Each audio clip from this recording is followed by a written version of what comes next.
আনুগত্য। নূহ আলাইহিসসালাম দাঁড়িয়ে আছেন দরজায়, তিনি ডান হাত দিয়ে ইশারা করছেন, আর প্রাণীরা সুবোধ বালকের মতো যার যার নির্দিষ্ট তলায় গিয়ে জায়গা করে নিচ্ছে। হিংস্র প্রাণীদের হিংস্রতা আল্লাহ সাময়িকভাবে তুলে নিয়েছিলেন, এমনকি পিঁপড়েরাও তাদের জোড়া নিয়ে উপস্থিত হল।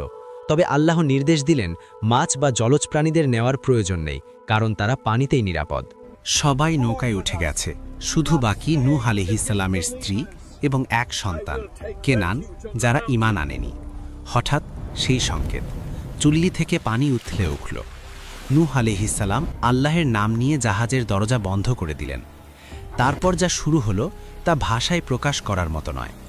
আল্লাহ আসমানের দরজাসমূহ খুলে দিলেন, সাধারণ বৃষ্টি নয়, যেন আকাশের ছাদ ধসে পানি পড়ছে, আর মাটির নিচ থেকে ঝর্ণার মতো পানি বিস্ফোরিত হতে লাগল। আকাশ ও মাটির পানি মিলে একাকার হয়ে গেল। এই জাহাজের কোনো ইঞ্জিন ছিল না, কোনো বৈঠা ছিল না, এমনকি কোনো পালও ছিল না। বাতাসের গতিবেগ এত তীব্র ছিল যে কোনো পাল টিকত না। তাহলে এই বিশাল জাহাজ পাহাড় সমান ঢেউয়ের মধ্যে নিয়ন্ত্রণ করল কে?